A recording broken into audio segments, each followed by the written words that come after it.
राधे राधे पूज्य गुरुदेव। मेरी आयु 13 वर्ष की है। मेरी नव किशोर अवस्था प्रारंभ हो गई है। आपके सत्संग के द्वारा मुझे ब्रह्मचर्य की अहमियत के बारे में पता लगा है। श्री जी की कृपा से अभी तक मैंने कोई कुचेष्टा नहीं की, परंतु सांसारिक पढ़ाई एवं सांसारिकता में रहने के कारण कुछ गलत बातें कान में पड़ जाती हैं और जाने अनजाने में गलत विचार दिमाग में आ जाते हैं, जिनपे मैं कभी कभी रुचि भी ले लेता हूँ। मुझे उसके बाद जलन होती है। कृपया मुझे मार्गदर्शन करें। किसी भी तरह अपनी इंद्रियों को छूट ना दे, किसी भी तरह मोबाइल आदि का संग ना करे। मोबाइल रखते हो पास? मोबाइल नहीं, लैपटॉप है।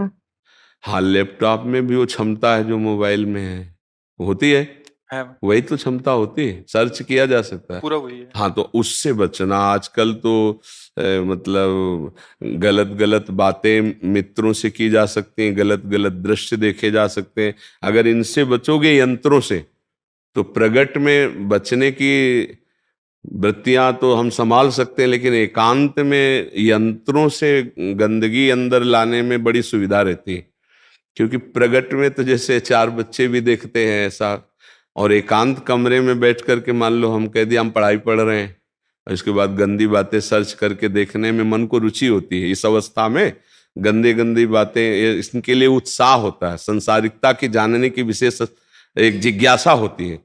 तो ये तो आपके ऊपर कृपा है कि आप अध्यात्म के जिज्ञासु बन रहे हो। तो ये बातें लैपटॉप से ना आने पाए, गंदे संग ना होने पाए, और धीरे धीरे जितना बन सके नाम जप करो, और कभी कभी 10-20 मिनट सत्संग सुन लिया करो, और अपनी पढ़ाई को भजन मानो।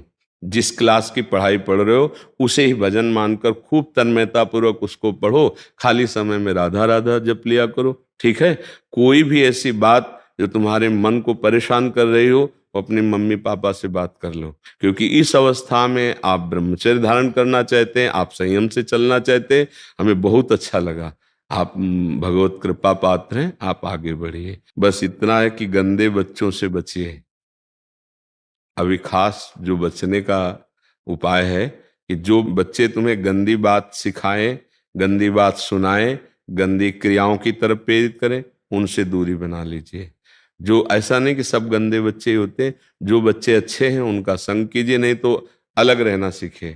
स्कूल गए, पढ़ाई की, अपने घर आ गए सुरक्षित। ऐसे बच्चों का संग जो आपके जीवन को गलत दिशा में, आपको तो पता ही ना कि गलत दिशा क्या होती है।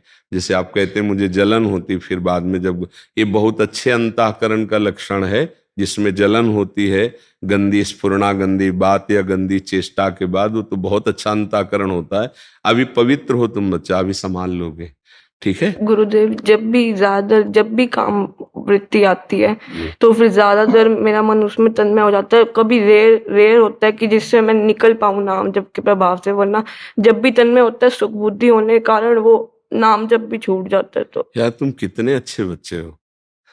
इस अवस्था में मतलब युद्ध करने की भावना आ जाना काम से, बहुत कोई पूर्व जन्म का तुम्हारा तप रहा है, भजन रहा है, जो तुम्हारे ऐसे विचार हैं, उस समय बच्चा बचा जाता है एकदम हटा के, मन में नहीं जपा जाता। राधा राधा राधा राधा राधा राधा राधा राधा राधा राधा राधा, उसको बिल्कुल चैन मत ले रहे तो 2-4 मिनट में खत्म हो जाएगा। जैसे तन्मयता बढ़ रही है, उसके जो काम और मन का संयोग है वो 1 सेकंड के कम हिस्से में हो जाता है। बोलने में, काम शब्द में समय लगा, उसको मन में अटैक करने में और मन का उसमें तन्मय हो जाने में समय नहीं लगता। तो अपने लोग जब असावधान होते हैं तो मन तन्मय होता है, तो हम उसमें तन्मय होते हैं मन में, तो ये लगता है काम मेरे में आ गया। अब हम विक्षिप्त होंगे, अगर लड़नी है तो हम बहुत परेशानी का अनुभव करें। परेशान भी नहीं होना, उस समय देखना है कि मन और काम एक हो चुका है और मैं इसका देखने वाला हूं, ना कि मैं इसमें तन्मय हूं। अब मुझे अपने मन को बचाना है, तो राधा राधा राधा राधा राधा। उस समय मन कहेगा कि नहीं बोलना है, चुप रहो, हम जो चिंतन करवा रहे उसे चिंतन करो, नहीं करना, राधा राधा राधा राधा राधा। 1-2-3 मिनट लगेंगे, 2-3 मिनट अगर आप थोड़ी तन्मयता तो आपको शांति मिलने लगेगी। और वो शांत, अगर पहली बार हरा दिया तो अगली बार और कम समय में हारेगा, और धीरे धीरे तुम उसको हराना सीख जाओगे। पर ये है कठिन, क्योंकि ऐसे सानिध्य मिल जाएंगे कि आप लड़ते लड़ते कि कब तक लड़ूं, फिर उसमें पहुंच जाएंगे। आपको ऐसे प्रियजन मिल जाएंगे जो आपको कि काहे को तुम ऐसे, कुछ नहीं होता, आपको डॉक्टर की भाषा दिखा देंगे कि देखो लिखा हुआ है कि इससे आपका स्वास्थ्य अच्छा होगा। वो आपको ऐसे हर्षवर्धन करने वाले जो विकार को आप स्वीकार कर ले, ऐसी माया संग दिला देगी, ऐसी बातें दिला देगी कि आपका स्वास्थ्य अच्छा रहेगा, आपका जो माइंड डिस्टर्ब हो जाता है वो फ्री हो जाएगा, आप शांत हो जाएंगे। ऐसी तो आपको लगेगा कि बड़ी, हाँ काहे को इतना लड़े, पर वो गलत दिशा है, वो दिशा नष्ट करने वाली है। थोड़ी देर के लिए वो निष्कामता आती है, जब हम किसी क्रिया को कर लेते हैं तो उस क्रिया की कामना का त्याग हो जाता है, उससे शांति मिलती है, ना कि उस क्रिया से। उस क्रिया की कामना गई और थोड़ी देर बाद जब वो भूत और बढ़ के चढ़ेगा, फिर वो धीरे धीरे नष्ट करता चला जाता है। तो हमें लगता है अगर पहली सीढ़ी पे इसे रोक लिया जाए तो बहुत उत्तम होता है। तो आप इसे हारिएगा नहीं, ठीक है। हाँ, जब कभी ऐसा हो तो जोर जोर से राधा राधा राधा राधा बोलिएगा, या सत्संग सुनते हुए टहलने लगिएगा। इसको एकांत मत दीजिएगा और अंदर से इस पे डूबिएगा मत। वो डुबाना चाहे, वो समझ रहे हो ना बच्चा हमारे, डूबिएगा मत, ठीक है। गुरुदेव, वैसे तो अभी आपने बताया वो कर लूंगा, पर पूर्व में कई बार नेत्रों का ब्रह्मचर्यहीन हुआ, मतलब नेत्रों। इससे कोई बात नहीं, एक बार दृष्टि कहीं चली जाए तो उसको ऐसे कर लीजिए। एक बार नहीं, वो लैपटॉप पे मैंने। हाँ देखो, वही दोस्त कह रहे हैं, वो तो बाहरी से बचत हो जाएगी लेकिन उससे बड़ी हानि हो जाएगी। तो ये चीज, अच्छा उसमें क्या है कि एक बच्चे ने हमें बताया कि उसमें ऐसे भी बातचीत की जा सकती है।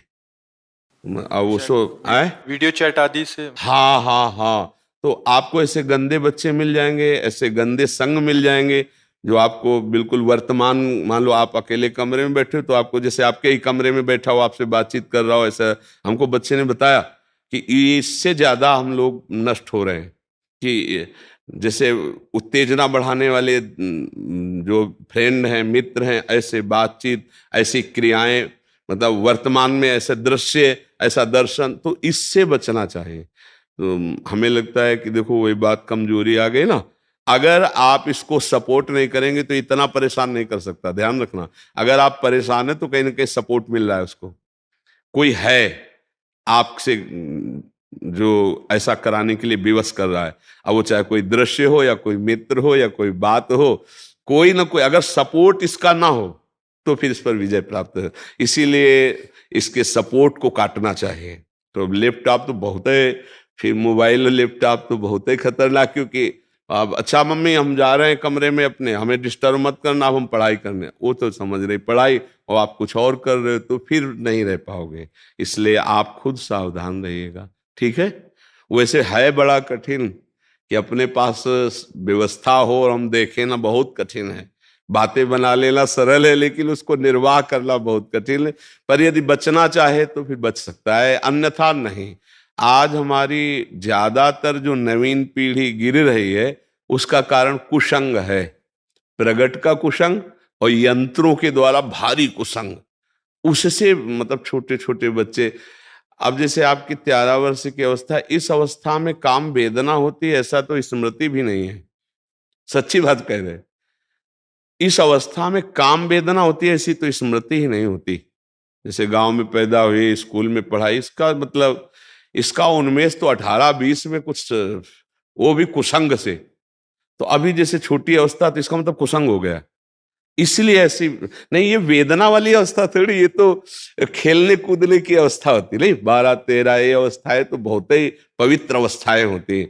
18-20-22 इनमें मूर्खता चढ़ती दिमाग में, क्योंकि कुसंग हो जाता है तब तक भारी बच्चों का, तो फिर वो मूर्खता आती है। अभी तो महाराज जी आजकल वो जो कुसंग आप 18-20 में कह रहे हैं वो 12-13 में आ गया, और मोबाइल, इंटरनेट और हाँ, स्कूली उससे बच्चों के संग से ये दोष जल्दी हाँ पार्जन हो रहा है इसका। हाँ, नहीं तो मतलब जैसे गांव का जीवन हम आपको बता रहे कि बच्चे सब खेल रहे हैं, बच्चे बच्चियां कबड्डी खेल रहे हैं, ऐसे खेल, कहीं वहां दोष दर्शन या कोई ऐसा काम वेदना वाला विषय तो था ही नहीं। तो अब ये नया जो संस्कार पड़ रहा है कुसंग का। अच्छा, ये देखा कि जैसे 15 और 18 इन अवस्थाओं में क्या होता है, जब सयाने बच्चे जैसे स्कूल जाते हैं, फिर हंसी मजाक में अपने अपने अवगुण वर्णन करने लगते हैं, तो धीरे धीरे संस्कार बिगड़ते हैं। तो हाँ, इस अवस्था में बिगड़ने का तो सवाल ही नहीं है।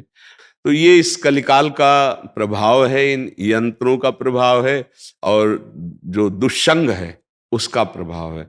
इसीलिए बहुत भयावह, मतलब आगे समय धीरे धीरे आने वाला है, क्योंकि हमारी जितनी नवीन पीढ़ी है वो जैसे दीमक लग जाए ना छोटे पौधे को, ऐसे है। अब जैसे इन बच्चों के संस्कार बिगड़ जाएं और अभी परिपक्व इनका जीवनी शक्ति है नहीं, सप्तम धातु वीर्य परिपक्व नहीं है, तो अब जैसे 20-22 तक ब्रह्मचर्य रहे तो गृहस्थी में जाएं भी तो भी इनकी हानि नहीं होगी, क्योंकि परिपक्व हो गए 20-25 तक परिपक्व। जैसे गेहूं की फसल देखिए, अगर आप को जानते हो, तो गलेथ कहते हैं, जब बाली निकलने को होता है, अगर उस समय काट लो तो एक दाना भी नहीं होगा, और 15 दिन 20 दिन रुक जाओ, वो बाली आ जाए परिपक्व हो जाए तो मनोअन्न होता है।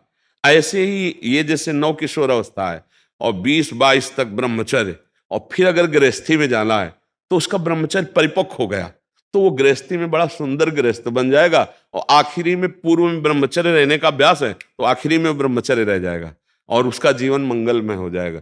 पहले यही प्रथा थी, गुरुकुलों में रखे जाते थे, चाहे राजकुमार हो चाहे कोई भी हो, तो वो 18, 20, 25 तक ब्रह्मचर्य ही रहते थे। तो आप सावधान होकर चलिएगा, ठीक है।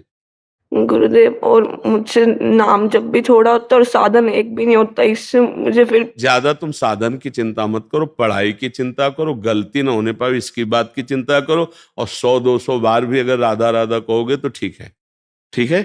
बस आप ये बात ध्यान रखना, अपने मन की कोई गंदी बात रखना नहीं, चाहे मम्मी पापा से बता देना, चाहे कभी आ करके बता देना, तो वो अगर रखी रही तो फिर गड़बड़ कर देगी, ठीक है। बहुत अच्छे बच्चे हो, धन्यवाद। तुम्हारा जीवन भगवान कैसे परमार्थ की तरफ ले रहे हैं। अगर ये गृहस्थी में भी जाना है, वैसे विचारवान रहोगे ना तो बहुत अच्छे गृहस्थ बनोगे जी। नहीं, हमें बहुत अच्छा लगा बच्चा, तुम्हें हृदय से हम सपोर्ट करते हैं, बस अच्छे भाव से चलते रहना, कोई गंदी बात मत करना, ठीक है। बहुत अच्छे बच्चे हो, इस अवस्था में तुम परमार्थ की बात समझना चाहते हो, सावधान रहना चाहते हो, बड़ी कृपा आपके ऊपर है, ठीक है। हाँ, अच्छे से राधा राधा।